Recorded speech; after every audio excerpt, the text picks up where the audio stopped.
ఉంచు నాయన. అయ్యా, మీ కార్యాలు జరుగునట్లు కృప దయచేయండి.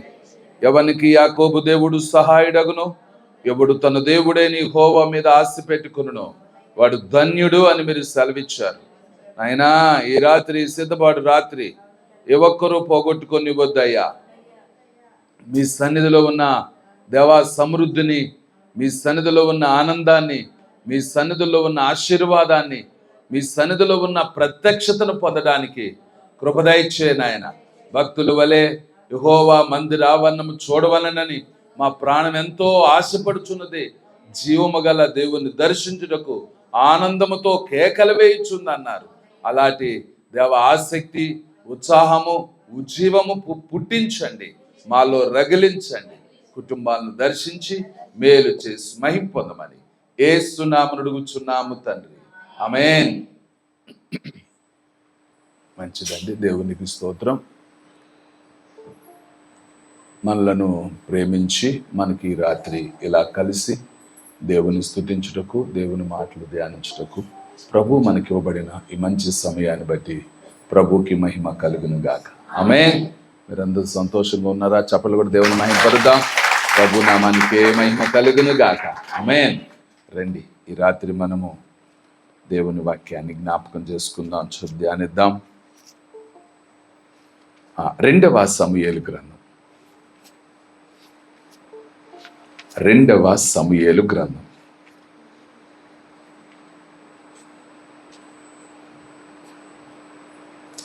18వ అధ్యాయం 12వ వచనం. అందుకు వాడు, యవనుడైన అబషాలోమును ఎవడును ముట్టకూడదని జాగ్రత్త పడుడని రాజు నీకును అభిషేకిని ఇత్తయికిని ఆజ్ఞ ఇచ్చి ఉండగా నేను వింటిని. 1000 తులముల వెండి నా చేతిలో పెట్టినను రాజకుమార్ని నేను చంపను. చాలు. ఇప్పుడు మనం చదువుకున్న వచనంలో ఒక సామాన్యుడు లేక ఒక సైనికుడు పలికిన మాటలు, ప్రవర్తించిన తీరు, తాను తీసుకున్న నిర్ణయం. ఇప్పుడు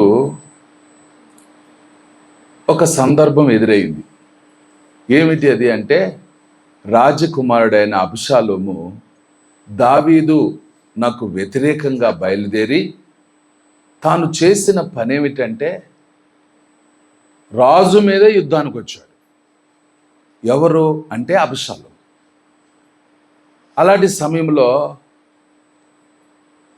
తండ్రిగా ఉన్న దావీదు తన కుమారుడైన అబషాలోము విషయంలో ఒక నిర్ణయం తీసుకున్నాడు. అబషాలోము ఆల్రెడీ యుద్ధాన్ని ప్రకటించాడు. యుద్ధానికి వచ్చేస్తున్నాడు. లక్షల మంది ప్రజలు యుద్ధానికి సిద్ధపడిపోయారు. ఇప్పుడు దావీదుతో పాటు ఉన్న సైన్యాధిపతులు 3. ఆ 3లో యోవాబు కూడా ఒక ఆయన. ఇలా 3కి రాజుగారు ఆదేశించాడు. ఏమని? యవనుడైన అబషాలోముని మీరు ముట్టకూడదు అని చెప్పాడు. అది గట్టిగా చెప్పి పంపించాడు. అందుకే అక్కడ ఏమో రాయబడి ఉంది 2వ వచనంలో, జనులను 3 గుంపులుగా చేసి యోవాబు చేతికి ఒక భాగమును, సెరియా కుమారుడైన అబీషై అను యోవాబు సహోదరుని చేతి కిందను ఒక భాగమును, ఇత్తీయుడైన ఇత్తయి చేతి కింద ఒక భాగమును ఉంచెను. అలాగే 5వ వచనం, అప్పుడు రాజు యోవాబును అబీషైని ఇత్తయిని పిలిచి, నా నిమిత్తమై యవనుడైన అబషాలోమునకు దయచూపుడని ఆజ్ఞ ఇచ్చాను. చాలు. ఇప్పుడు రాజుగారు తన 3 సైన్యాధిపతులను పిలిచాడు. సైన్యాన్ని యోహపరిచి, ఇప్పుడు మీరు వెళ్ళండి యుద్ధానికి అని చెప్పి వాళ్ళ 3 ఉంటుండగా, ప్రజలందరూ వింటుండగా అబషాలోమును గూర్చి దావీదు ఒక మాట ప్రకటించాడు. ఏమని? నా కుమారుడైన అబషాలోముకి మీరు దయ చూపండి అని చెప్పాడు. సరే, యుద్ధానికి వెళ్ళారు. యుద్ధం బలంగా జరిగింది. ఆ యుద్ధంలో అబ్షాలోం ఓడిపోయాడు. తనతో పాటున్న సుమారు 20,000 మంది చనిపోయారు. ఆ యుద్ధంలో అబ్షాలోం ఓడిపోయాడు. ఓడిపోయిన అబ్షాలోం బయలుదేరి వెళ్ళిపోతున్నాడు. వెళ్ళిపోతున్న అబ్షాలోంకి మస్తకి వృక్షానికేమో తల చుట్టుకుందే, కిందనున్న గాడిద వెళ్ళిపోయింది. ఇప్పుడు అబ్షాలోం పరిస్థితి ఏమొచ్చింది? భూమికి ఆకాశానికి మధ్య వేలాడుచున్నాడు. ఎవరైనా? అబ్షాలోం. అప్పుడు ఇది చూసిన కొందరు యావాబుతో చెప్పారు, సైన్యాధిపతితో చెప్పారు, అయ్యా అబ్షాలోము వేలాడుతున్నాడు, అబ్షాలోము వేలాడుతున్నాడు ఈ భూమికి ఆకాశానికి మధ్య అని యావాబుకు వర్తమానం పంపారు. అప్పుడు యావాబు తన దగ్గరున్న పనివాడిని పిలిచి ఒక మాట చెప్పాడు. ఇప్పుడు 11వ వచనం. యావాబు, నువ్వు చూచితివే, ఏలా నేల కూలినట్లు అతన్ని కొట్టకపోతివే, నీవు అతన్ని చంపిన ఎళ్ళ 10 తులముల వెండియు ఒక నడికట్టును నీకు ఇచ్చియుందునని సమాచారము చెప్పిన వానితో అనేను. చాలు. ఒక సైనికుడు, ఒక సామాన్యుడు ఎక్కడికి వచ్చాడు? యావాబు దగ్గరికి వచ్చి యావాబుకు చెప్పాడు, అయ్యా అబ్షాలోం పరిస్థితి అది, యుద్ధంలో ఓడిపోయాడు, బయలుదేరి వెళ్తున్నాడు, పొడవైన జుట్టు కనుక మస్తకి వృక్షానికి చిక్కుకుపోయింది, కిందనున్న గాడిద వెళ్ళిపోయింది, ఇప్పుడు భూమికి ఆకాశాన్ని మధ్యన వేలాడుతున్నాడు. అప్పుడు యావాబు అంటాడు, ఒక్క దెబ్బతో నేలను కొట్టేదానికి నువ్వు కొట్టకుండా ఎందుకు వచ్చావు? నువ్వు కొట్టు, నీకు నేనేం చేస్తా? ఆయా తులాల, చూడండి, 10 తులాల వెండిస్తా, ఒక నడుకట్టిస్తా, నేను ఇస్తాను, వెళ్ళు అంటున్నాడు.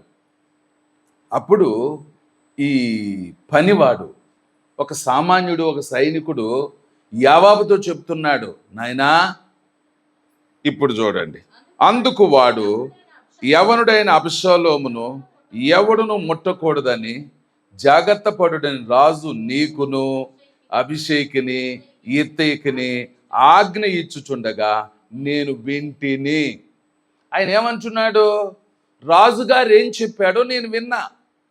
ఎవరితో చెప్పారు? నీతోనూ అభిషేక్తోనూ ఇత్తయితోనూ చెప్పాడు రాజు. ఏమని? ఎవరుడైనా అబ్షాలోముని మీరు ఆ విషయంలో దయచూపండి, ముట్టొద్దు అని చెప్పాడు, నేను విన్నా. కాబట్టి ఇప్పుడు ఆయన అంటున్నాడు, యావాబు నువ్వు చంపేయి, నేను ఎంత ఇస్తా?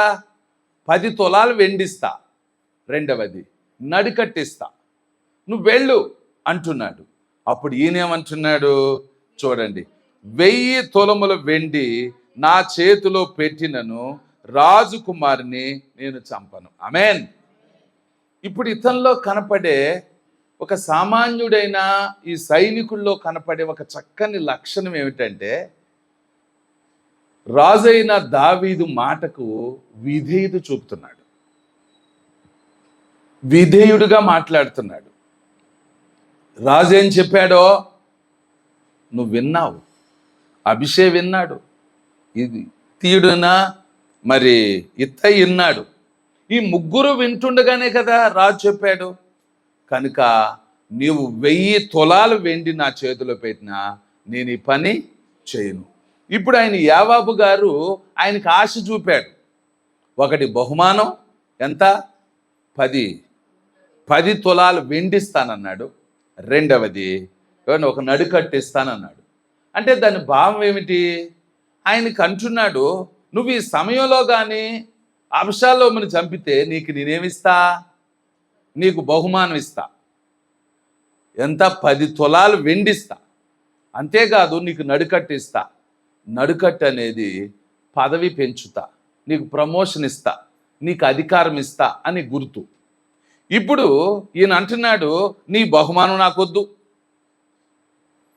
నీ పదవి నాకొద్దు, నీ ప్రమోషన్ నాకు వద్దు, నాకేం కావాలి? రాజు చెప్తున్నాడు, నేను ఆయన మాట విన్నా, నీతో కూడా చెప్పాడు కనుక నువ్వు 1000 తులాలు నా చేతిలో పెట్టినా నా హక్కర్లా, నేను ఆ పని చేయను అని యావాబుతో చెప్పాడు. ఆ తర్వాత మనకు జరిగింది తెలుసు. యావాబే వెళ్ళాడు, చూడండి, చంపేశాడు. జరిగింది అది. అయితే ఇక్కడ విషయాలు మనం జ్ఞాపకం చేసుకోవాల్సిందంటే, ఒక సామాన్యుడు, ఒక సైనికుడు ఒక చక్కని మాట చెప్పటము తన విధేయతను కనుపరుస్తుంది. ఆమేన్. దేవుని బిడలగా మన జీవితంలో కూడా ఏమి నేర్చుకోవాలంటే, విధేయత అనేది ప్రాముఖ్యం. అవిధేయత ఏమో సాతాను నుండి వచ్చేది, విధేయత అనేది దేవుని నుండి వచ్చేది. ఇప్పుడు వీళ్ళందరూ దావీదు సైన్యమే, కానీ ఒక సామాన్యుడైన ఆ సైనికుడు అంటున్నాడు విధేయత కనుపరిచాడు. ఆమేన్. మన జీవితంలో కూడా దేవుడు చూస్తున్నాడు. ఏంటి మనలో చూసేది? విధేయత. మనలో ఆయన చూసేది విధేయత. బైబిల్లో నోవా గారు ఉన్నాడు. ఆ కాలంలో జలప్రళయం వచ్చింది. దేవుడు చెప్పాడు ఏమని? నేను జలప్రళయం రప్పించబోతున్నాను, కాబట్టి నీ కుటుంబ రక్షణ కొరకు ఒక ఓడ కట్టుకో అని నోవాకు చెప్పాడు. నోవాకు ఏం చేశాడంటే, భూలోకమంతా చెడిపోయినా, భూలోకంలో మనుషులు తమ మార్గాలు చెరిపి వేసుకున్నా, దేవుని ఎదుట అసహ్యంగా ప్రవర్తిస్తున్నా, ఒక్కడు విధేయత చూపాడండి. ఒకే ఒక్కడు. ఎవరైనా? నోవా గారు విధేయత చూపాడు. ఆ విధేయత వలన దేవుడు ఆయన్ని కాపాడాడు. సరేండి, తాను చూడలేదు, కానీ దేవుని మాటకు విధేయత చూపాడు. జలప్రళయాన్ని ఎప్పుడైనా చూశాడా? అంతకుముందు వర్షం ఏమైనా చూశాడా? ఈయన చూడలా, ఈయనకి తెలీదు. కానీ ప్రభు ఏం చెప్పాడో ఆ మాట విధేయత చూపాడు. దేవుడు ఏం చెప్పాడో ఆ మాటకి విధేయుడు అవ్వటం వలన ఆ భయంకరమైన జలప్రళయంలో దేవుని మాట విధేయత చూపటం వలన వాడు కట్టగలిగాడు. దేవుని మాటకు విధేయత చూపటం వలన జలప్రళయానికి ముందే వాడలో భద్రంగా ఉన్నాడు. జలప్రళయం వచ్చింది, అందరూ కొట్టుకుపోయారు, కానీ తాను తన కుటుంబం మాత్రము ఆ వాడలో భద్రంగా ఉన్నారు. ఆమేన్. ఇప్పుడు ఆ వాడలో నుండి చక్కగా దిగొచ్చారు ఈ భూమి మీద. వారి నుండి మరలా దేవుడు మానవ జాతిని విస్తరింపచేశాడు. ఆమేన్. అయితే ఇక్కడ విధేయత అనేది ఒక గొప్ప ఆశ్చర్యమైన సంగతి. అవిధేయులు ఎంతమంది ఉన్నా దేవుడు కోరుకునేది ఏంటంటే విధేయత. మనలో కూడా మనం కోరుకోవాల్సింది ఏముండాలంటే విధేయతను నేర్చుకోవాలి. సరేండి, విధేయత నేర్చుకోవాలి. బైబిల్లో హన్నా ఉంది. దైవజనుడు కోపడ్డాడు, తాగొచ్చావు అన్నాడు, నిద్రపోతున్నావు అన్నాడు, బయటికి పో అన్నాడు. ఆ మాటకు ఆమె ఏం చేసిందంటే, నువ్వేనా సేవకుడో, నీదేనా మందిరం అని చెప్పి బయటికి పోలా. సరేండి, అందరి ముందు పట్టుకొని నువ్వు తాగొచ్చావన్నా, నిద్రపోతున్నావన్నా, బయటికి పో అన్నా ఆమె విసిగిపోలేదండి. అవిధేయత చూపలా, దైవజనుడికి విధేయత చూపింది. ఆమె అంటది, నీ దాసురాలను నన్ను, అయ్యా నేను అలా లేనయ్యా, నీ దాసురాలు నేను. సరేండి, ఆ మాటలో ఆమె విధేయత కనిపించింది, ఆమె దీనత్వం కనిపించింది, ఆమె లోబడే తత్వం కనపడింది. కాబట్టే ఆమె అంతకాలం పొందలేని ఒక చక్కని ఆ బిడ్డను పొందగలిగింది. ఆమేన్. చెప్పలగడ దేవుని మహిమపరుద్దాం. సరేండి, తన జీవితంలో ఎలా పొందగలిగింది అంటే దైవజనుని మాటకు విధేయత చూపింది. కోప్పడ్డా. అండి, తాగొచ్చావంటాం, మామూలు తాగిన వాళ్ళని తాగావంటేనే ఒప్పుకోరు. సరేండి, ఇప్పుడు ఆమెకు ఏమి తాగిరాల పాపం, నువ్వు తాగొచ్చావు, బతుగా ఉన్నావు, బయటకు పో అంటే అసలు ఎవరికైనా ఏమవుతుంది? మందిరంలో కూడా ఎవరు నిద్రపోతున్నారు అనుకోండి, అమ్మ నిద్రపోతున్నాం అంటే ఏమవుతుంది? ఒప్పుకుంటారా? అబ్బే, ఒప్పుకోరు. సరేండి, వెంటనే మన శరీరం ఏం చేస్తుందంటే మనల్ని అంతమంది ముందు నన్ను అంటారా, కప్పుకునే ప్రయత్నం. సరే, అలాంటి వాళ్ళు దేవునికి పనికిరారు. అలాంటి వాళ్ళు దేవుని దగ్గర నుంచి ఏ కృప పొందలేరు. మనం ఎవరం అంటే దేవుని దగ్గర విధేయత కలిగిన వారు. ఆమేన్. సరే అండి. ఒకసారి అలెగ్జాండర్ దగ్గరికి ఎవరో ఒకళ్ళు వచ్చారంట. అయ్యా, మీ సైన్యం చాలా బలవంతులండి, గొప్పవాళ్ళండి అని ఏదో చెప్పబోతున్నాడంట. అప్పుడు ఒకరిని పిలిచాడంట పేరు పెట్టి, వరే నువ్వు చచ్చిపోనాడంట. అప్పుడు కూడా పొడుచుకొని చచ్చిపోయాడంట. ఇంకొకరిని పిలిచాడంట, వరే ఇప్పుడు చచ్చిపోనాడంట. తన కత్తి పెట్టుకుని చచ్చిపోయాడు. వచ్చినోడుకు వణుకు పట్టుకుందంట. అరే, ఇంత నమ్మకస్తులా వీళ్ళు, ఇంత విధేయులా? సరే అండి, పేరు పెట్టి పిలిచాడు, వరే ఇప్పుడు చచ్చిపోరా అన్నాడంట. అంతే, పొడుచుకొని చచ్చిపోయాడు. ఇంకొకరిని పిలిచాడు, వాడు పొడుచుకొని చచ్చిపోయాడు. అంటే ఆ రాజు యొక్క సైన్యం ఎలాంటి సైన్యం? అది వినాలి. ఎలాంటి సైన్యం అంటే, చచ్చిపో అంటే అప్పటికప్పుడే పొడుచుకొని చచ్చిపోయాడు అంటే ఇంకంతే. అంటే వారిలో ఉన్న విధేయత, ఆ రాజు మీద ఉన్న నమ్మకం, ఆ రాజుగారి యొక్క ఆయనకున్న ఆశల మీద అంతా శ్రద్ధ కలిగిన వారు, ఆత్మీయ. ఈ లోకంలో పిచ్చున్న వాళ్ళు చాలామంది ఉన్నారండి. సరే అండి, ఫ్యాన్స్ చూస్తే ఆ యాక్టర్ పొడుగు ప్యాంట్లు ఎత్తి వీళ్ళు పొడుగు ప్యాంట్లు వేస్తారు. వాళ్ళు గుండు గుడించుకుంటే వాళ్ళు గుండు చేసుకున్న వీళ్ళు కూడా గుండు చేసుకుంటారు. వాళ్ళు ఏది చేస్తే ఏంటంటే ఏమంటారు? ఫ్యాన్స్ అండి వాళ్ళు. సరే అండి, వాళ్ళు ఏది చేస్తే పిచ్చి ఫ్యాన్స్. దేవుని కోసం ఉండాలి ఈ ఫ్యాన్స్ అంతా. సరే అండి, దేవుని బిడ్డలు ఎవరి పట్ల ఉండాలంటే దేవుడి పట్ల అలాంటి పిచ్చి కలిగిన వారిగా ఉండాలి, విధేయత. సరే అండి, రేపు రానున్న దినాల్లో రాకడ దినాలు వచ్చినాయి. ఇప్పుడు రాకడ దినాల్లో దేవుని పక్షంగా నిలబడి యుద్ధం చేసేవాళ్ళు కావాలి. అంటే ఏం చేసేవాళ్ళు కావాలి? ప్రభు కోసం చచ్చిపోవాళ్ళు కావాలి. రేపు రాకల్లో ఏం కావాలి? ప్రభు కోసం దెబ్బలు తినేవాళ్ళు కావాలి, లేదా మాణించేవారు కావాలి. ఆయనకు కావాలి. ఎవరు వస్తారు? బహుమానాలు ఇస్తామంటే పరిగెత్తుకొస్తారండి. ఆశీర్వాదాలు అంటే వస్తాం, దీవెనలు అంటే వస్తారు, మేలు అంటే వస్తారు. మరి ప్రభు కోసం పడాలి అంటే ఎవరు వస్తారు? ఎవరండి? అప్పుడు తెలిపోద్ది మన భక్తి. అప్పుడు తెలిపోద్ది. పరలోకం అనేది భౌతిక సంబంధమైన ఆశీర్వాదాలతో ముడిపడి లేదు, పరలోక త్యాగాలతో కూడి ముడిపడి ఉంది. పరలోక సంబంధమైన త్యాగముతోనే పరలోక రాజ్యము ముడిపడి ఉంది. దాన్ని కలిగి ఉండాలి మనం. దేవుని కొరకు ఏదైనా అప్పటికప్పుడే. సరే అండి, దేవుని కోసం ఏమై ఉండాలి? ప్రభు ఏది చెప్పితే దానికి విధేయత చూపాలి, విధేయులు కావాలి. కనుక భక్తులు విధేయత చూపారు కనుకనే వారి జీవితంలో ఏమయ్యారు అంటే శ్రేష్టమైన ఆశీర్వాదాలు పొందగలిగారండి. శ్రేష్టమైన వారిగా నిలబడ్డారు. దేవుని బిడ్డలుగా రోషము కలిగి పరలోక వారసులుగా ఉన్నారండి. అది ఒట్టిగా వచ్చింది కాదండి. పరిశుద్ధ గ్రంథంలో వాళ్ళ పేర్లు ఉన్నాయంటే వాళ్ళు సామాన్యంగా ఉన్నవాళ్ళు కారు.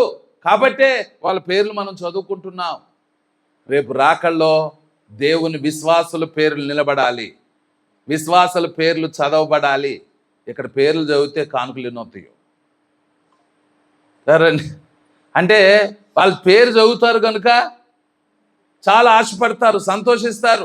ఇంకొకరు కూడా అయ్యా వాళ్ళు అంత ఇచ్చారంటే, వీళ్ళు ఇంత ఇచ్చారంటే, అది చేశారంటే, ఇది చేశారంటే మనమే చెప్పితే ఎట్టా అన్నాడు అన్నయ్య సపేరలాగా. ఇల్లు పొలాలు అమ్మేసి అంటే వాళ్ళు చేస్తే వీళ్ళు చేస్తారు, వీళ్ళు చేస్తే వాళ్ళు చేస్తారు. అది లోకస్తులు చేసే పని. దేవుని బిడ్డలు ఏం చేస్తారంటే ఎవరిని చూడరు, ప్రభువును చూస్తారు. ప్రభు మాటను చూస్తారు, ప్రభు మాటకి విధేయత చూపుతారండి వాళ్ళండి.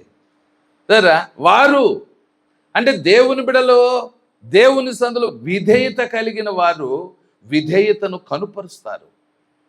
కనుక దేవుని బిడ్డల్లో ఉండాల్సిన ఆ విధేయత దేవుని సందులో కనబడాలి. అది ఆమేన్. కనుక భక్తులు అలా ఉన్నారు కాబట్టే వాళ్ళ జీవితాల్లో ఏమయ్యారు అంటే ఒక గొప్ప సాక్షులుగా నిలబడ్డారు. మరి ఒక వ్యక్తిని మనం జ్ఞాపకం చేసుకుందాం. రాజుల గ్రంథం, 2వ రాజుల గ్రంథం,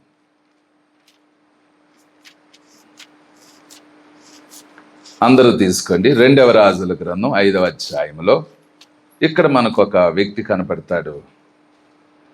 5వ అధ్యాయము, ఒక్క నిమిషం,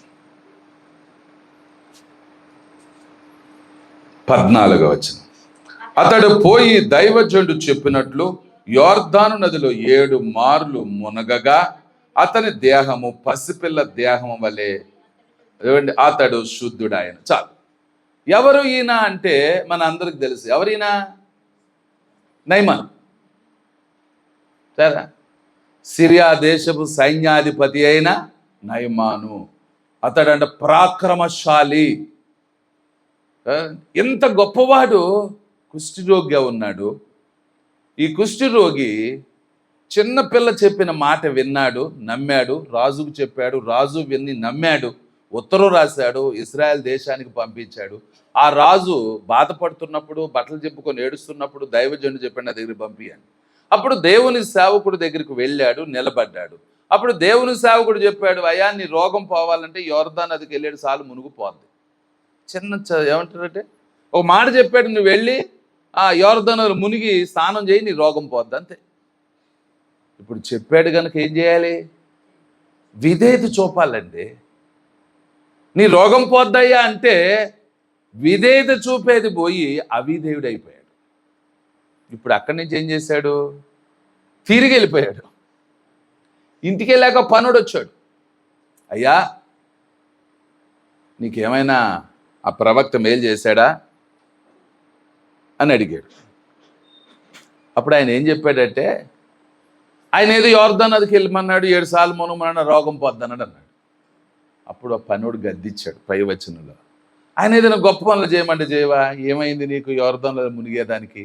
స్వస్థత పొందుతావు కదా అంటే మళ్ళీ అక్కడి నుంచి వచ్చాడు, యోర్దాను నదిలో మునిగాడు, 7 సార్లు స్వస్థత పొందాడు. ఇప్పుడు వచ్చాడండి. ఎక్కడికి వచ్చాడు? అంతకు మునిపేమో పరివారంతో వచ్చి ముందు నిలబడ్డాడు. ఎక్కడ? గేట్ బయట, రోడ్డు మీద. రమ్మనో రమ్మనో అంటున్నాడు. ఇప్పుడు ఏం చేశాడంట?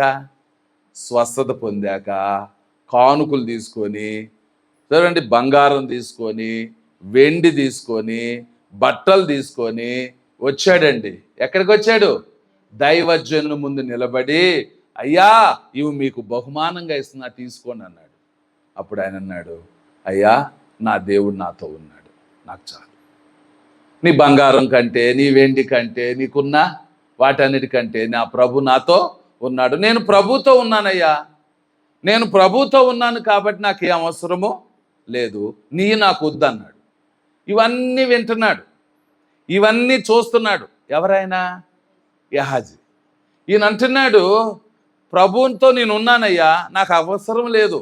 ఎందుకని? ఏదొచ్చిన అవసరాలు తీర్చేది ఎవరో? నా దేవుడు నా అవసరం తీరుతాడు, నా దేవుడు నన్ను కాపాడుతాడు, నా దేవుడు నన్ను పోషిస్తాడు, కనుక నాకు దేవుడు ఉన్నాడు, నాకు చాలు, నీది నాకు వద్దు అన్నాడు. సరేలే అని చెప్పి నయమాను వెళ్ళిపోతుంటే గెహాజీ వెళ్ళాడు, ఇంటికి తెచ్చుకున్నాడు, యథాప్రకారం కూర్చున్నాడు. ఇప్పుడు ఏమయ్యింది?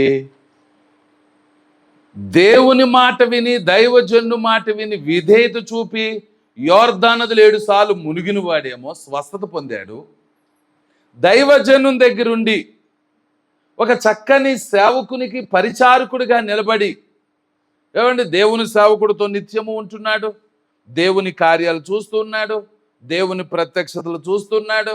ఇంత ఆత్మీయ విధంగా పెరిగినవాడు, ఇంత ఆధ్యాత్మికంగా నిలబడినోడు ఇప్పుడు ఏమైపోయాడంటే అవిధేయుడయ్యాడు. అందువల్ల ఏమైంది? ఆయన రోగం ఈయనకు వచ్చింది.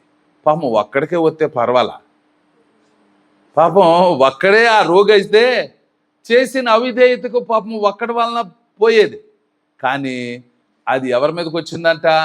నీకును నీ సంతతికిని సర్వకాలం అంటి ఉండును. అది తనకే కాదని, తనకి తన సంతతి అంతటికి సర్వకాలాలు, ఒక కాలం కాదు, ఒక సంవత్సరం కాదు, సర్వకాలాలు నువ్వు కుష్టి రోగివే. నీ సంతానం సంతానం సంతానం సంతానం అంతా ఎంత తెచ్చుకున్నాడు ఈయన? అవిధేయుడైన నయమాను దైవజను మాటకు విధేయత చూపాడు. పనోడి హెచ్చరిస్తే వెళ్ళి విధేయత వలన ఆరోగ్యవంతుడయ్యాడు. కానీ చక్కని ఆరోగ్యవంతుడు దేవుని సన్నిధిలో ఉండి సమృద్ధిగా దేవుని చేత పోషించబడే, లేక దేవుని చేత దేవుని సందులో ఆనందించవలసిన వాడు ఏమైపోయాడు ఈయనంటే అవిధేయత వలన రోగాలు తెచ్చిపెట్టుకున్నాడు, అవిధేయత వలన శ్రమ తెచ్చిపెట్టుకున్నాడు, అవిధేయత వలన కష్టాలు కొని తెచ్చిపెట్టుకున్నాడు. అవి పోయాయి అంటారా? పోవండి, అవి పోవు. ఎక్కడి నుండి వచ్చినాయో అవి? దేవుని దగ్గర నుంచి వస్తే ఇంకెక్కడ పోతాయి? అందుకే ఏలి ఒక మాట చెప్తాడు. ఎవరితో? తన కుమారులతో. నాయనా, మనిషికి తప్పు చేస్తే దేవుడు క్షమిస్తాడు, కానీ దేవుని విషయంలో తప్పు చేస్తే ఎవరు క్షమిస్తారు? అది బలి చేతనైనను నైవేద్యము చేతన అదేం కాదు, పరిహారం జరగదు, పరిహరించుకోలేం. సరే, దేవుని విషయంలో నువ్వు తప్పిపోతే, దేవుని కార్యాల విషయాల్లో తప్పిపోతే, దేవుని సన్నిధిలో నువ్వు తప్పిపోతే ఇంకెక్కడ నీకు? లోకంలో తప్పిపోతే దేవుడు సరిచేస్తాడు, లోకంలో పాడైపోతే దేవుడు బాగు చేస్తాడు, లోకంలో పాడైపోయి చెడిపోయి దూరమైపోయిన వ్యక్తులను తిరిగి చేర్చి నువ్వు దేవుని దగ్గరికి వస్తే దేవుడు నీ జీవితంలో ఒక నూతన కార్యాలు చేసి నీ బ్రతుకు చక్కబెట్టి నీ కుటుంబాన్ని కట్టి నీ బిడ్డలను దీవించి ఒక చక్కని ఒక వంశముగా దేవుడు నిన్ను దీవిస్తాడు. ఆమేన్. కానీ దేవుని విషయంలోనే నువ్వు తప్పు చేస్తే, దేవుని కార్యాల విషయంలోనే అవిధేయులైతే ఇంకెక్కడ క్షమాపణ దొరుకుద్ది? ఇంకెక్కడ దాగగలం? ఆమేన్. కనుక విధేయత అనేది ఒక చక్కని జీవితంలో ఆశీర్వాదం. అందుకే ఒక మాట ఉంది, ఘనతకు ముందు వినయము నడుచును, పడిపోవుటకు ముందు అహంకారమైన మనసు నడుచును. విధేయత ఉంది అంటే ఏమవుతావు? ఘనపరచబడతావు. సరే అండి. ఇప్పుడు ఆ పనివాడు యావాబుతో చెప్పాడు, నువ్వు 10 వెండి నాణ్యాలు కాదు, నువ్వు నడికట్టు కాదు, అంటే నాకు ప్రమోషన్ కాదు, లేదా నాకు బహుమానం కాదు, నువ్వు 1000 ఇచ్చినా నాకొద్దు, నీ ప్రమోషన్ వద్దు, నీ బహుమానం వద్దు, ఒకవేళ నువ్వు ఎంత వెండిచ్చినా అది నాకు వద్దు. ఎందుకంటే నాకు ఏది ముఖ్యం? రాజు మాట ముఖ్యం. ఆమేన్. అదండి దేవుని బిడ్డలుగా మనం కోరుకోవలసింది. సాతాను చాలా ఆశలు చూపుతాడు, చాలా రకాలైన మనల్ని తప్పించడానికి చాలా రకాలైన పరిస్థితులు మన ముందు పెడతాడు. కానీ మనం చూడాల్సింది ఏమిటి? అవ్వ ఉంది బైబిల్లో, మన అందరికి తెలుసు, ఆది తల్లి అవ్వ. ఈ అవ్వకు సాతాను తోడయింది. సాతాను వచ్చి అడిగింది ఏమని? ఈ తోట చెట్ల ఫలములో దేనినైనా తినవద్దని దేవుడు చెప్పాడా? ఎందుకని దానికి తెలీదు. ఎవరికి తెలీదు? సాతానుకి తెలియదండి, ఏం చెప్పాడో తెలీదు. ఇప్పుడు అవ్వను అడిగి తెలుసుకుంటుంది.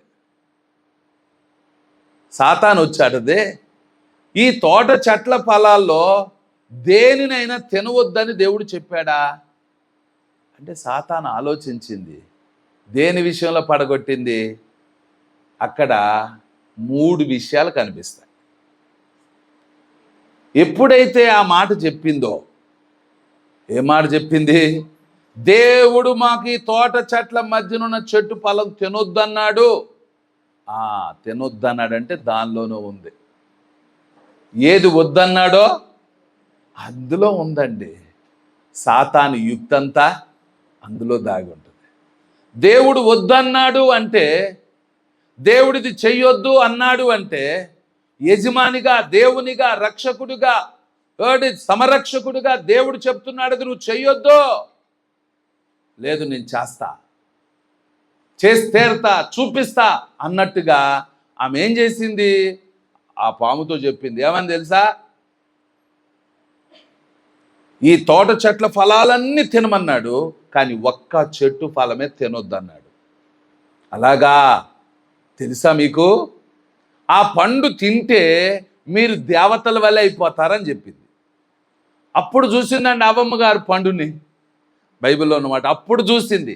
అప్పుడు చూస్తే అక్కడ ఏం కనపడిందంట, ఆ వృక్షము కన్నులకు అందముగా కనపడిందండి, ఆహారమునకు మంచిదిగాను, సరేండి, వివేకమిచ్చు రమ్యమైనదిగా కనపడింది. ఆ పండ్లో 3 కనపడ్డాయి. ఎవరండి? విధేయత చూపినంతసేపు ఏమీ కనపడలా. ఎప్పుడైతే పాము చెప్పింది, సాతాను చెప్పింది, మీరు ఆ పండు తింటే దేవతల్లాగా అయిపోతారు, దేవుడి దగ్గరికి వెళ్ళిపోతారు, దేవుడైపోతారు, అంతేనండి. ఇప్పుడు ఆ చెట్టు చూసింది. ఇక ఆ చెట్టు చూస్తే ఇక ఆమెకి ఏమొచ్చేసిందంటే కన్నులకు ఎంత అందంగా కనపడుతుందండి. రెండోది, ఆహారమునకు అది మంచిదైపోయిందంట. ఈ చెట్ల ఫలాల కంటే అది మంచిదిగా కనపడింది. తర్వాత వివేకమిచ్చు రమ్యమైనదిగా కనపడింది. అప్పుడు తానే వెళ్ళింది, ఇంక సాతానుతో పని లేదు. అమ్మా, వాడు ఏం చేయడు, నీకు సలహా ఇస్తాడు అంతే, నీ పక్క నుండి ఒక మాట చెప్తాడు అంతే, నిన్ను బెదిరిస్తాడు, లేక నీకు ఒక మాట చెప్తాడు. ఏం చేస్తాడు ఆయన? ఎవరండి? సాతాను చెప్పి కూర్చుంది కాముగా, అది ఏమైనా కోసుకొచ్చిందా? ఏమండి, ఆ పాము ఏమైనా కోసుకొచ్చి ఇచ్చిందా? నువ్వే తినని పీక పట్టుకొని లేకపోతే తింటావా, తిను, లేకపోతే నీ పీక పీసి చంపేస్తాను అందా? లేదండి, సలహా ఇచ్చింది, కాముగా కూర్చోండి. ఇక ఇప్పుడు ఏం చేస్తుంది అవ్వమ్మ గారే? ఇక అవ్వమ్మ గారు పండు చూసింది, పండులో ఉన్న లక్షణాలు ఊహించుకుంది, వెళ్ళింది, కోసుకుంది, తింది, తన భర్త కూడా ఇచ్చింది, శుభ్రంగా చేసేది లేక ఆయన కూడా తిన్నాడు. ఇప్పుడు ఇద్దరు కలిసి తోట నుండి వెలివేయబడ్డారు. అంటే అవిధేయత, దాన్ని ఏమన్నారంటే అవిధేయత. అందుకే ఒక మాట రాయబడి ఉంది,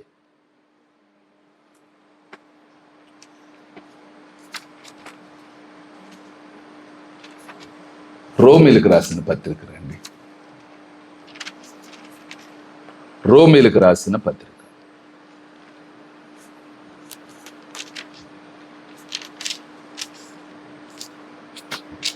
5వ అధ్యాయం 19వ వచనం.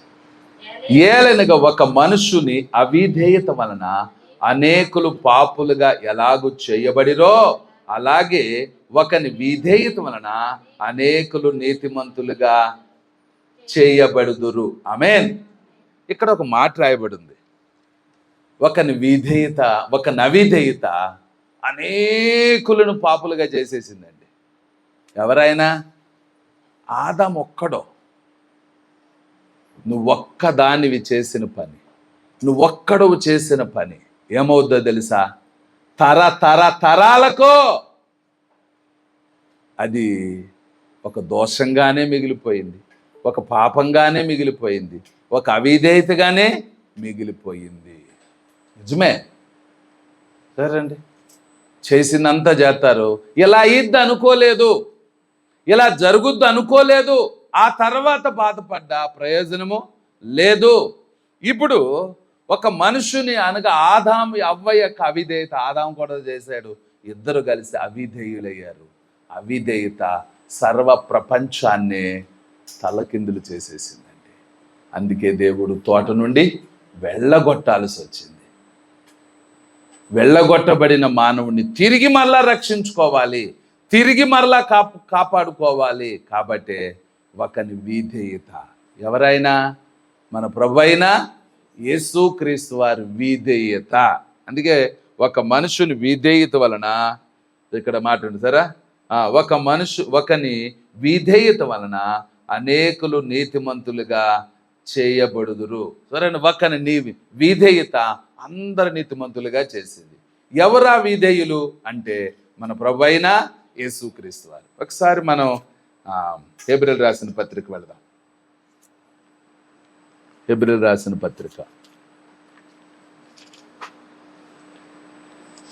5వ అధ్యాయము 7వ వచనం. శరీరధారి అయిన దినాలలో మహారోదనముతోనూ కన్నీళ్లతోనూ తన్ను మరణము నుండి రక్షింపగలవానికి ప్రార్థనలను యాచనాలను సమర్పించి భయభక్తులు కలిగి ఉన్నందున ఆయన అంగీకరింపబడెను. ఆయన కుమారుడయుండి తాను పొందిన శ్రమల వలన విధేయత నేర్చుకొనెను. మరియు ఆయన సంపూర్ణ సిద్ధి పొందినవాడై మెల్కీసెదెక క్రమములో చేరిన ప్రధాన యాజకుని దేవుని చేత పిలువబడి తనకు విధేయులైన వారందరినీ నిత్య రక్షణకు కారకుడాయెను. ఆమేన్. ఇప్పుడు ఎవరు కనిపిస్తున్నారు మనకి? మన ప్రభు అయినా యేసుక్రీస్తు వారండి. ఆ ఒక్క విధేయుడు ఎవరైనా మన ప్రభువే. ఆయన విధేయత వలన ఇప్పుడు ఒక గొప్ప కృప పొందాం. ఆమేన్. అందుకని అంటాడు, ఆయన శరీరధారి అయిన దినాల్లో మహారోదనముతోనూ కన్నీళ్లతోనూ తన్ను మరణము నుండి రక్షింపగలవానికి ప్రార్థనలు యాచనాలు సమర్పించాడండి. అది మామూలు విషయం కాదు. ఎందుకని ఆయన కుమారుడయుండియు, ఆయన దేవుని కుమారుడయుండియు తాను పొందిన శ్రమల వలన విధేయుడయ్యాడు. ఆయన మనకి ఏం నేర్పాడు అంటే విధేయత నేర్పాడు. ఆయన దేవుడై ఉండి, దేవుని కుమారుడై ఉండి ఆయనే విధేయత చూపాడు. అందుకే చివరిలో ఆయన ఒక మాట అంటాడు, చూడండి, తనకు విధేయులైన వారందరినీ నిత్య రక్షణకు కారకుడాయెను. సరేండి, నిత్య రక్షణకు కారకుడాయాడు. ఇప్పుడు మన ప్రభువైన యేసుక్రీస్తు వారు విధేయత, ఆయనకు విధేయులైన వారందరికీ నిత్య రక్షణ. ఆయన విధేయుడుగా ప్రభు తను మరణం నుండి రక్షింపగలవానికి ప్రార్థనలు యాచనాలు సమర్పించాడు. శరీరధారి మహా రోదనముతోనూ కన్నీళ్లతోనూ మరణం రక్షింపగలవానికి ప్రార్థనలు యాచనాలు సమర్పించటం వలన ఆయన అంగీకరించబడ్డాడు. భయభక్తులు కలిగి ఉండటం వల్ల అంగీకరించబడ్డాడు. అంగీకరించబడిన ఆయన విధేయతను అంటాడు, తన్నుని అందరూ తనకు విధేయులైన అందరికీ నిత్య రక్షణ. ఆయనకి ఎవరు విధేయులవుతారో వారందరికీ రక్షణ కలుగుద్దండి. ఆమేన్. అందుకే దేవుని బిడ్డల్లో ఉండాల్సిన ఒక గొప్పతనం ఏంటంటే విధేయత. చూడండి, విధేయత. కనుక ఒక సామాన్యుడు విధేయత చూపాడు, కానీ యావాబు సైన్యాధిపతి లాంటి వాడు అవిధేయుడయ్యాడు. సరేండి, తాను కోరుకుంటున్నాడు, నాకు రాజు మాట ముఖ్యం, ఎందుకంటే నాకు విధేయత కావాలి, రాజు చెప్పిన మాట నాకు అవసరం, ఆ మాట ప్రకారం జీవిస్తాను నిర్ణయించుకున్నాడు. కాబట్టే తన జీవితంలో గొప్ప సాక్షిగా, మాదిరిగా మన మధ్యలో ఉన్నాడు. ఆమేన్. కనుక ఆయన మన ప్రభువైన యేసుక్రీస్తు వారు తాను విధేయుడు అవటానికి కారణము శరీరధారిన దినాల్లో మహారోదనముతో కన్నీళ్లతో మరణము నుండి రక్షింపగలవానికి ప్రార్థనలు యాచనాలు సమర్పించి అంగీకరించబడ్డాడు. దేవుని పిల్లలుగా, దేవుని సొత్తుగా మన జీవితంలో కూడా చేయాల్సింది, కలిగి ఉండాల్సింది ఏమిటంటే విధేయత. అందుకే అంటాడు యాకోబు రాసిన పత్రిక,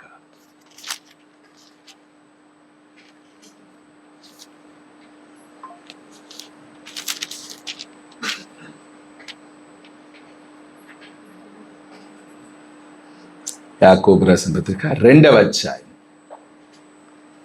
యాకోబు రాసిన పత్రిక 2వ అధ్యాయము 10వ వచనం.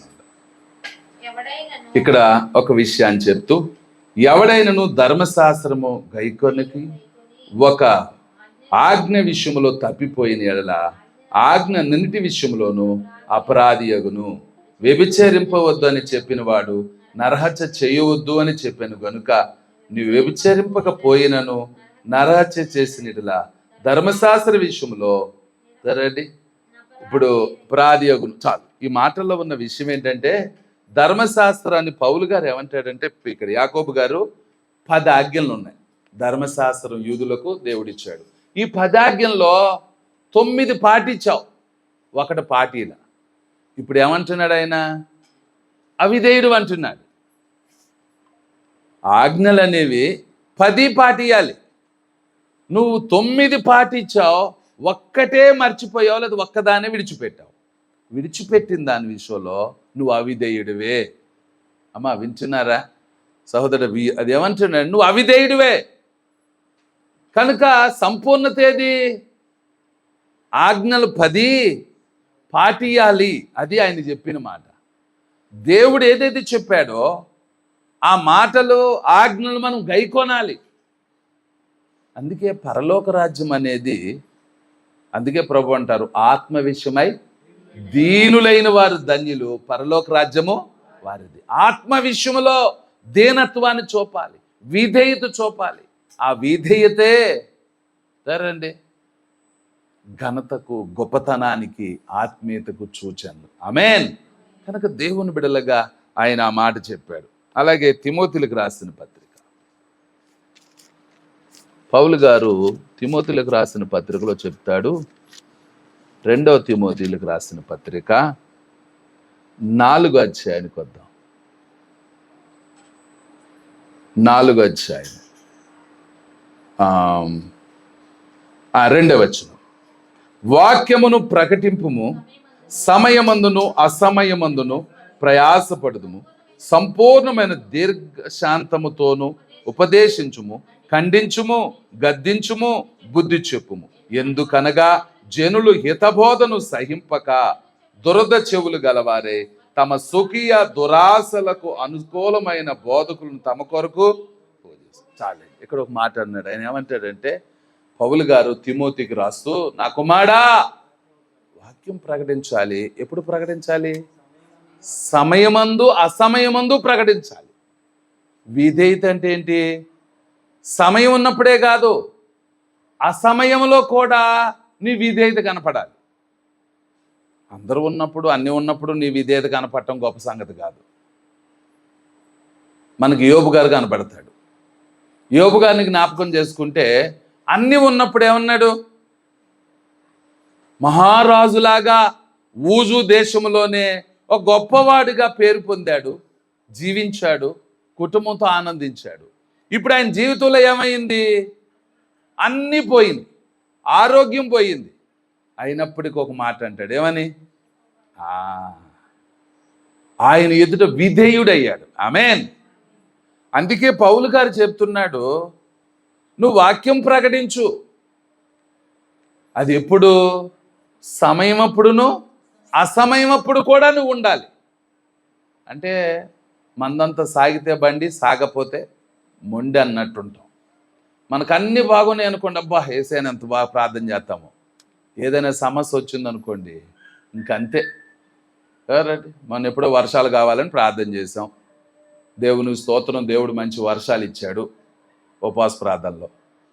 సరే అంతే, ప్రార్థన మానేశారు. అయ్యా ప్రార్థన వర్షంగా అండి అయ్యగారు, వర్షంగా అండి, మీకు తెలుసు కదండి, వర్షం కదండి. మనం ప్రార్థన చేసింది దేనికోసం? మరి కృతజ్ఞత ఏది? దేవునికి ఏం చెప్పాలి? దేవునికి వందనాలు చెప్పాలి కదా. ఎక్కడా? ఇంటికాడ చెప్పామండి, ప్రార్థన చేసామంటే కాదు. దేవుని మందిరానికి వచ్చి చేసింది మందిరంలో, దేవుని మందిరంలో దేవుడు ప్రార్థన విన్నాడు కనుక దేవుని సన్నిధికి వచ్చి ఏం చేయాలి? నీ కృతజ్ఞత చెప్పాలి, నీ విధేయత కనుపరచాలి, నీ మంచితనాన్ని దేవుని దగ్గర చూపియాలి. ఇవేమి ఉండవండి. సరేండి, ఎక్కడ చేసిన ప్రార్థనే కదండి. అందుకే అంటాడు, సమయమందును. అది ఎలాంటి పరిస్థితి అయినా, అది సమయం కావచ్చు, అసమయం కావచ్చు, అయినప్పటికీ నీ విధేయతను కోరుకుంటాడు, నీ దీనత్వాన్ని కోరుకుంటాడు. కనుక పౌలు గారు ఈ విషయాన్ని చెప్పి అంటాడు, నువ్వు జాగ్రత్త. నువ్వేమో ఉండాలి తెలుసా? అది ఏ పరిస్థితి అయినప్పటికీ నీ విధేయత విషయంలో జాగ్రత్తగా ఉండు, నిన్ను నువ్వు కాపాడుకో అని హెచ్చరించాడు, విషయాన్ని తెలియజేశాడు. అందుకే పౌలు గారు అంటాడు, కొరింథీయులకు రాసిన పత్రిక వెళ్దాం. 2వ కొరింథీయులకు రాసిన పత్రిక, 2వ కొరింథీయులకు రాసిన పత్రిక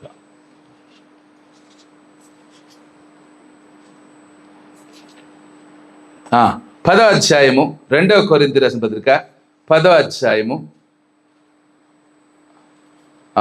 5, 6 వచనాలు. మేము వితర్కములను, దేవుని గూర్చిన జ్ఞానమును అడ్డగించు ప్రతి ఆటంకమును పడద్రోసి, ప్రతి ఆలోచన క్రీస్తునకు లోపడినట్లు చెరపట్టి, మీరు సంపూర్ణ విధేయతను కనపరిచినప్పుడు సమస్తమైన అవిధేయతను ప్రతిదండన చేయ సిద్ధపడి ఉన్నాము. ఆమేన్. ఇక్కడ పౌలు గారు కొరింథీ సంఘానికి రాస్తూ ఆయన అంటున్నాడు, ప్రతి ఆలోచన క్రీస్తుకు లోపరిచి చెరపట్టాలి. ప్రతి ఆలోచన అదేదైనా కానీ ఎవరి దగ్గరికి తీసుకురావాలి? అందుకే మనము దేవునికి లోబడినట్లుగా మన శరీరాన్ని మనం ఏం చేసుకోవాలి? లోపరుచుకోవాలి. అవ్వ పండు చూసినప్పుడు 3 విషయాలు కనపడ్డాయి. ఒకటి చూడటానికి బాగుంది, ఆహారానికి బాగుంది, వివేకమిచ్చు అంటే ఓ పక్కన శరీరాశ, ఓ పక్కన నేత్రాశ, ఒక పక్కన జీవపు డంబం. అందుకే అంటాడు, ఆత్మ చేత శరీర క్రియలను చంపేయండి అంటాడు. దేని చేత సాధ్యం? అది దేవుని ఆత్మ చేతనే సాధ్యం. కనుక మన శరీరాన్ని మనం ఏం చేసుకోవాలి? లోపరుచుకోవాలి, దాన్ని జయించాలి. లేకపోతే అది మనల్ని జయించేస్తుంది. మన శరీరాన్ని లోపరుచుకొని దాన్ని జయించాలి, శరీరేచ్ఛలు జయించాలి. లేదనుకోండి అది మనల్ని ఏం చేస్తుంది? దాన్ని చంపకపోతే అది మనల్ని చంపేస్తుంది. కాబట్టి అది మనల్ని చంపక మునిపే మనం దాన్ని ఏం చేయగలిగి ఉండాలి? అందుకే ఈ మాట రాసి ఇప్పుడు పౌలు గారు అంటాడు, మీరు సంపూర్ణ విధేయతను కనుపరుచున్నప్పుడు సమస్తమైన అవిధేయతకు ప్రతిదండన చేయు సిద్ధపడి ఉన్నాము. సరే అండి, ప్రతిదానికి మేము ఏం చేయగలిగి ఉన్నాం? ప్రతిదానికి ప్రతిదండన చేస్తాం, ప్రతిదాన్ని ఎదిరిస్తాం, జయిస్తాం, నిలబడతాం. ఆమేన్. కాబట్టి కూడా దేవుని కనపరుద్దాం. దేవుని పిల్లలు ఓడిపోయేవాళ్ళు కాదండి, దేవుని పిల్లలు భయపడేవాళ్ళు కాదండి, దేవుని పిల్లలు జీవితంలో ఓడిపోయేవాళ్ళు కాదు. కారణం ఎందుకంటే మనం జయిస్తాం, ప్రభువులో జీవిస్తాం. ప్రతి అవిధేయతను ఏం చేస్తామంటే చంపేస్తాం. ఆమేన్. ఆ పాపమును చంపివేయగలిగిన, పాపము నుండి బయటికి రాగలిగిన విశ్వాసం ఏది అంటే దేవుని బిడ్డలే. అందుకే విధేయత. అందుకే ఇంకొక మాట కూడా రాస్తాడు. ఇప్పుడు ఫిలిప్పీలు రాసిన పత్రికలో మన ప్రభు మనకు నేర్పిన ఒక చక్కని మాట ఉంటుంది. ఫిలిప్పీలకు రాసిన పత్రిక, ఫిలిప్పీలకు రాసిన పత్రిక అందరూ తీసుకోండి. ఫిలిప్పీలకు రాసిన పత్రిక 2వ అధ్యాయం 8వ వచనం. మరియు ఆయన ఆకారమందు మనుషుడుగా కనబడి మరణము పొందునంతగా, అనగా శిలువ మరణము పొందునంతగా విధేయత చూపినవాడు ఆయన. ఆమేన్. ఆయన మనుషులుగా, ఆకారమందు మనుషుడుగా కనబడ్డాడు, శిలువ మరణం పొందినంతగా తగ్గించుకున్నాడు, తన్ను తానే విధేయతను కనుపరిచాడు. ఆమేన్. కనుక దేవుడే మనిషి ఆకారంలో ఉన్న ఆయనే తన్ను తాను తగ్గించుకొని ఎలా కనుపరుచుకున్నాడో మన జీవితంలో కూడా మనం అంతగా తగ్గించుకుంటే మనం అంతగా బలపడతాం. ఆమేన్. అందుకే ఇంకొక మాట అంటాడు, రోమీలకు రాసిన పత్రిక, రోమీలకు రాసిన పత్రిక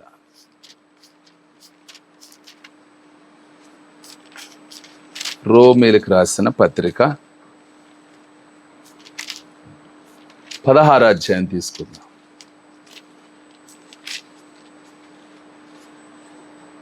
రోమీలకు రాసిన పత్రిక 16వ అధ్యాయము 19వ వచనం. మీ విధేయత అందరికీ ప్రచురమైనది గనుక మిమ్మును గూర్చి సంతోషించున్నాను.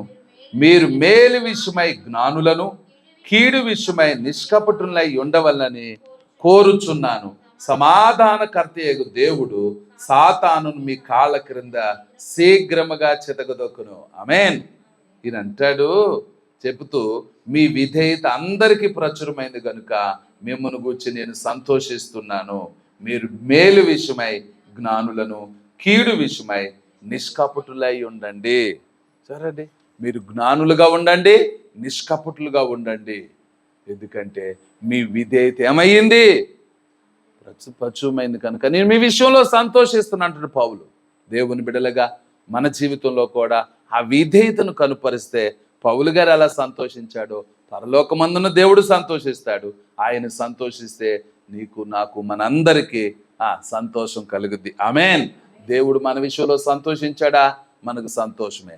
దేవుడు మన విషయంలో దుఃఖపడ్డా, అది మనకు ఆశీర్వాదం కానే కాదు. కనుక విధేయత కలిగి ఉందాం, ప్రభుని కనపడదాం. ప్రార్థన చేసుకుందాం. మీరున్న స్థలాల్లో కళ్ళు మూసుకోండి, ప్రార్థనతో ఏకీభవించండి.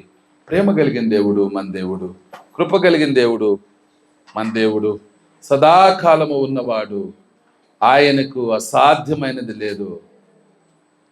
ప్రభు చేతులకు మనల్ని మనం అప్పగించుకుందాం, ప్రభుని అడుగుదాం. నిజమే ప్రభువా, ఆ విధేయత, ఒక మామూలు సైనికుడు, సామాన్యుడు ఆ మాట విధేయత చూపాడు. నాయన, మా జీవితంలో కూడా విధేయత కావాలి.